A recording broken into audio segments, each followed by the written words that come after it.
बिस्मिल्लाहिर्रहमानिर्रहीम।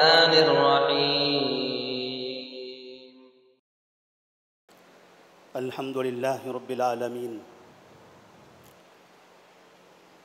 वस्सलातु वस्सलामु वअला आलिहि वसहबिहि अजमईन वमन तबिअहुम बिइहसानिन इला यौमिद्दीन। अम्मा बअद फ़अऊज़ु बिल्लाहि मिनश शैतानिर रजीम। बिस्मिल्लाहिर्रहमानिर्रहीम। वतरा कसीरम मिनहुम युसारिऊन फिल इस्मि वल उद्वानि व अक्लिहिमुस्सुहत लबिअस मा कानू यअमलून। वअन अब्दिल्लाहि इब्न अम्र रज़ियल्लाहु तआला अन्हुमा क़ाल क़ाल रसूलुल्लाहि सल्लल्लाहु अलैहि वसल्लम अर्राशी वल मुर्तशी फिन्नार। रवाहुल इमाम अत-तबरानी बिइस्नादिन जय्यिद। मोहतरम हाज़िरीन, रिश्वत नाम की चीज़ मुआशरे में बहुत मारूफ़ है। रोज़मर्रा की ज़िंदगी में तिजारती बाज़ार में, तालीमी मैदान में,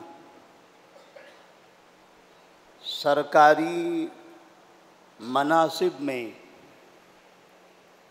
हत्ता कि मुल्क की अदलिया जहाँ मुल्क के मसाइल के फ़ैसले किए जाते हैं, ये तमाम के तमाम इदारे रिश्वत से मुतासिर हैं।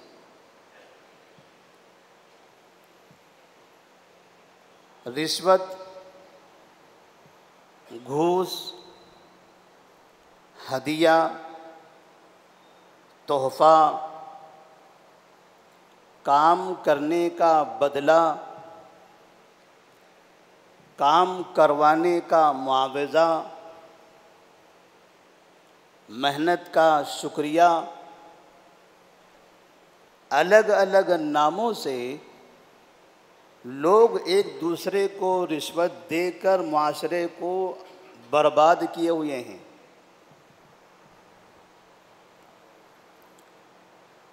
किसी भी इदारे में, किसी भी मनसब में, किसी भी मैदान में चले जाएं, वो इलाका, वो मैदान, वो मनसब, वो डिपार्टमेंट रिश्वत से खाली हो, ख़ास तौर पर हमारे इस मुल्क में तो नामुमकिन नज़र आता है। रिश्वत की तारीफ़ करते हुए उलमा इकराम फरमाते हैं, अर्रिश्वतु मा युअता लिइब्तालि हक़्क़िन व इहक़ाक़ि बातिलिन। रिश्वत कहते हैं कि किसी नाहक को या किसी गैर के हक़ को हासिल करना, किसी गैर के हक़ को हासिल करना या फिर किसी झूठ को, गलत को सही साबित करने के लिए जो पैसा खर्च किया जाता है, जो माल दिया जाता है, ये रिश्वत है। जो आपका हक़ नहीं है, आप लेना चाहते हैं, जहां आपकी जिम्मेदारी है, आपका फ़र्ज़ है वो काम करने की, लेकिन उस काम पर आप लोगों से फिर तोहफा लेते हैं, ये भी रिश्वत है। एक छोटी सी मिसाल, चंद दिनों पहले एक शख्स के पासपोर्ट की इजराई की ये बातें थी कि जब मैंने पासपोर्ट बनाने के लिए अप्लाई किया, इंक्वायरी के लिए मेरे घर पुलिस आई। मैंने सारी बातें, सारी चीज़ें, तमाम पेपर साफ शफाफ हालत में उसे दिखा दिए और फिर उसके बाद वो चला गया। कुछ दिनों के बाद ये रिपोर्ट आई कि आपका पासपोर्ट कैंसिल हो गया है, कि आपकी इंक्वायरी गलत हुई है, आपके पास कोई फॉल्ट है, कोई कमी है आपके अंदर। फिर उसे बाकायदा दूसरी मर्तबा फिर अप्लाई करना पड़ा और काफ़ी ज़्यादा उसमें तकलीफ़ें उठानी पड़ी। फिर वही ऑफिसर, वही पुलिस वाला उसके घर दोबारा इंक्वायरी के लिए हाजिर होता है और जैसे मुलाकात होती है 500 रुपये की नोट उसके हाथ में थमा देता है। वही पेपर, वही आधार कार्ड, वही राशन कार्ड, वही आईडी प्रूफ, वही घर, वही एड्रेस, सब कुछ वही। 500 रुपया लेने के बाद अब दूसरी मर्तबा वही पुलिस उसके पासपोर्ट के बारे में इंक्वायरी की खबर लिख देता है कि ये सही है।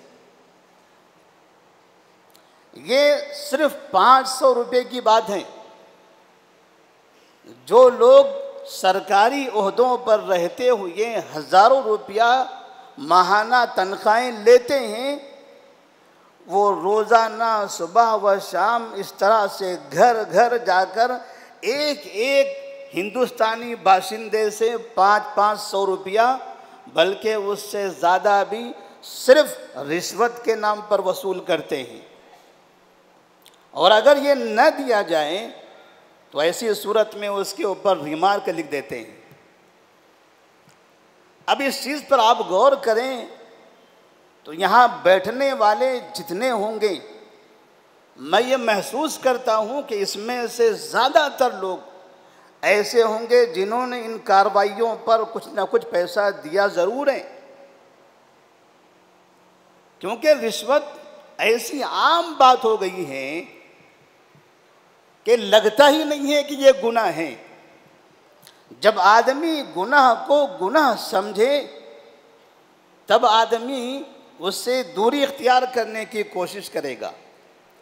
लेकिन मुल्क के सबसे बड़े ओहदे से लेकर गली के छोटे से छोटे ओहदे तक, जिनके हाथों में कानून होता है, जिनके पास ये सिस्टम और निज़ाम होता है, ये सारे के सारे रिश्वत ही पर अपने घरों को आबाद किए हुए हैं।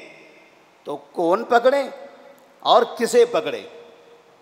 आखिर वो जिम्मेदार होगा कौन जो इस रिश्वत का खात्मा करने की कोशिश करेगा?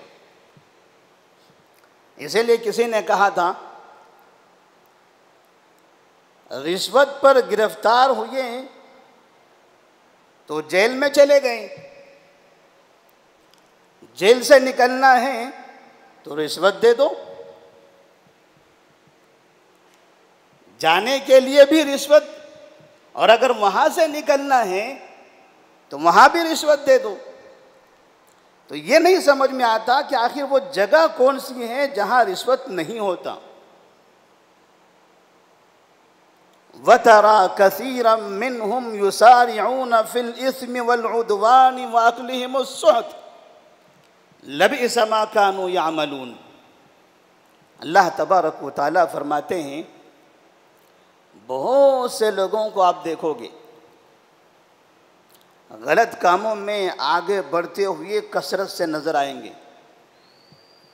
गुनाह के काम में, नफ़रतों के काम में, हराम कामों में, हराम रोज़ी में, गलत तरीके से लोगों का माल खाने में बहुत तेजी से आगे बढ़ते हुए दिखाई देंगे। लबी समाकानु यामलून, कितना बुरा काम कर रहे हैं ये लोग, ये कितना बुरा काम कर रहे हैं।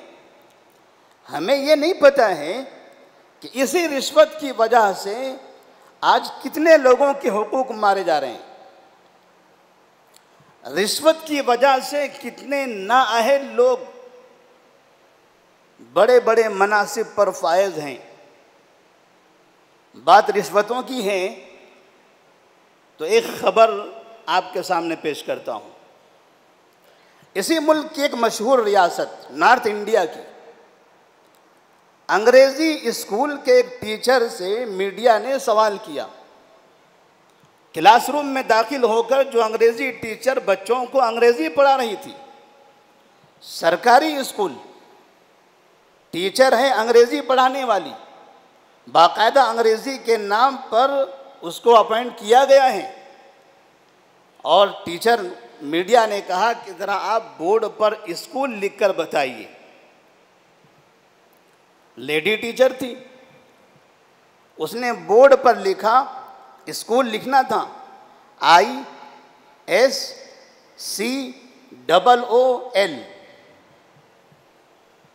कहा ये स्कूल है। मीडिया ने पूछा ये स्कूल है? कहा हाँ ये स्कूल है। कहा ये स्कूल है।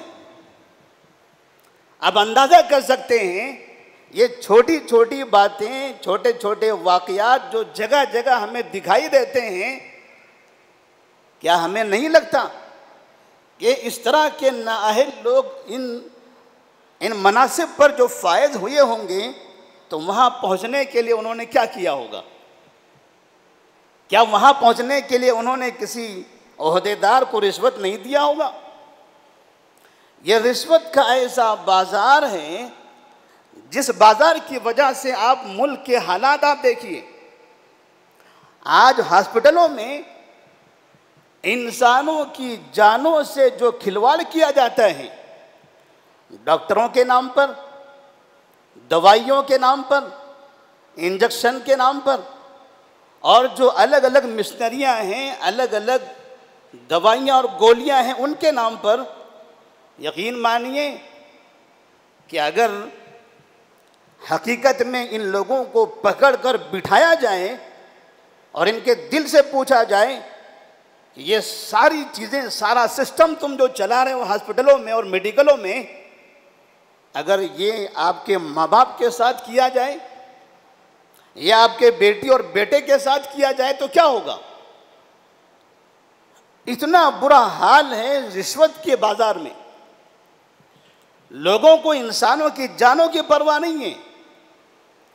इंजीनियरिंग जो एक बड़ा डिपार्टमेंट नज़र आता है, इंजीनियरों को देखो तो हंसी भी आती है।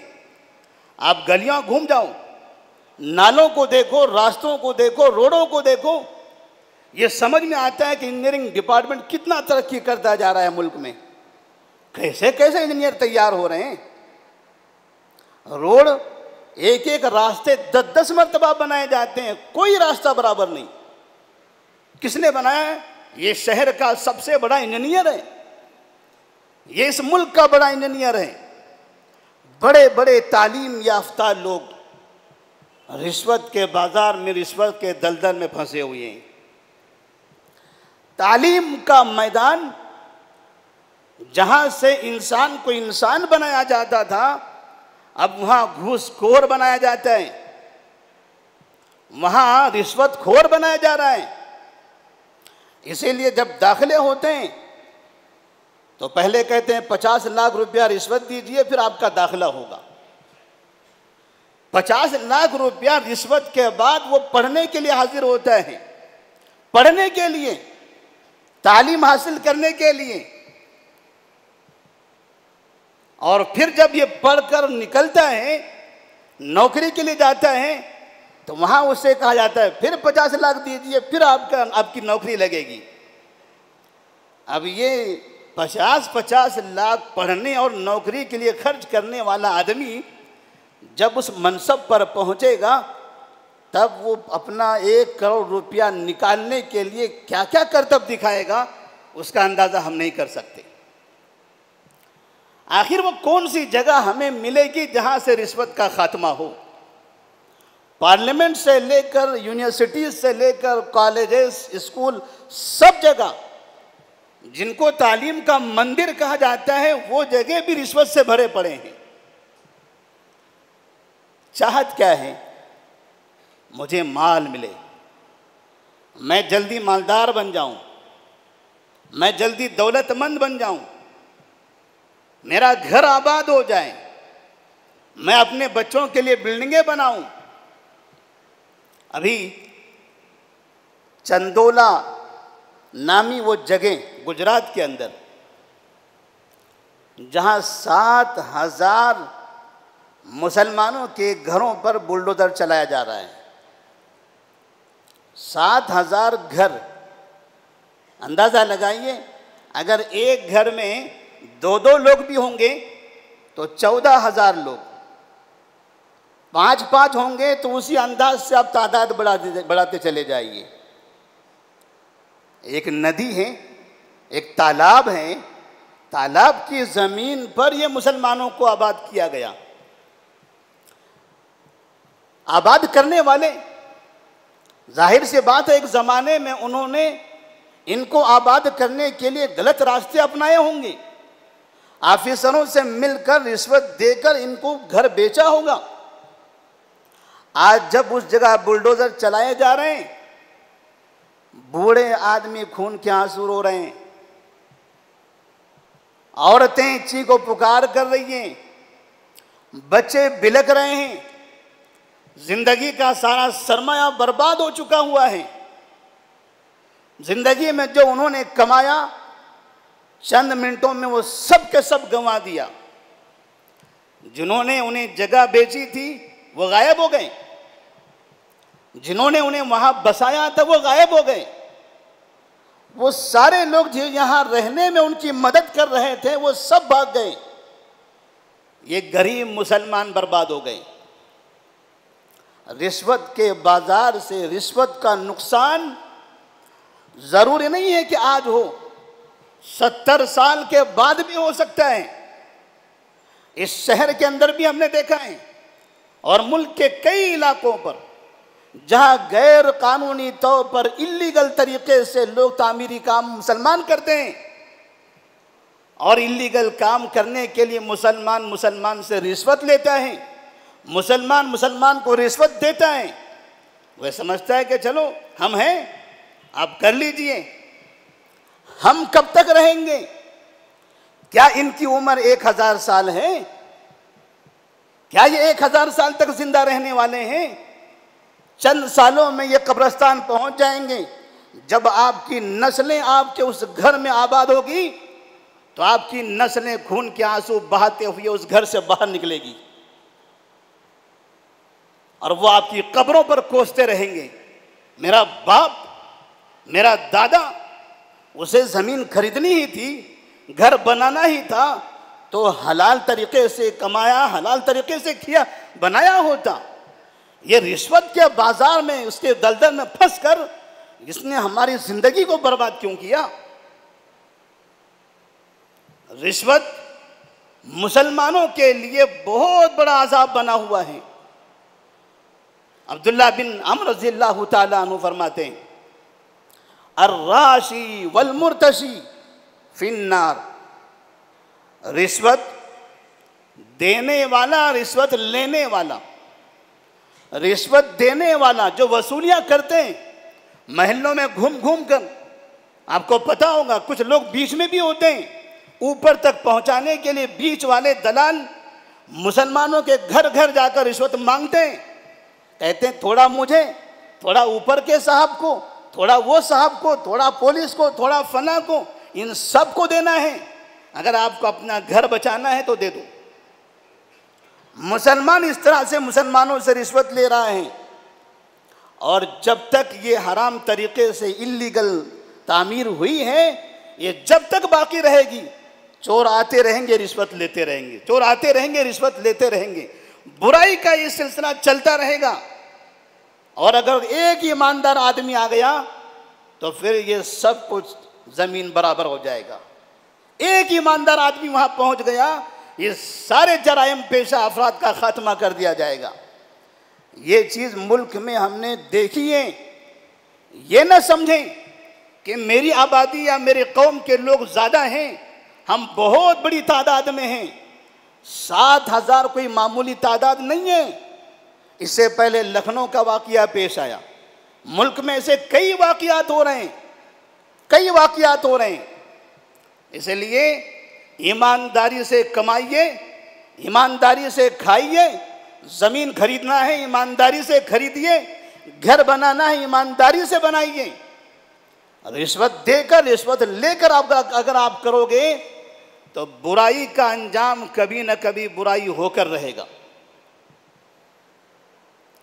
और ये रिश्वत जिसकी वजह से मुसलमान इतने परेशान हैं, मुस्लिम मुआशरा इतना बर्बाद हुआ चला जा रहा है।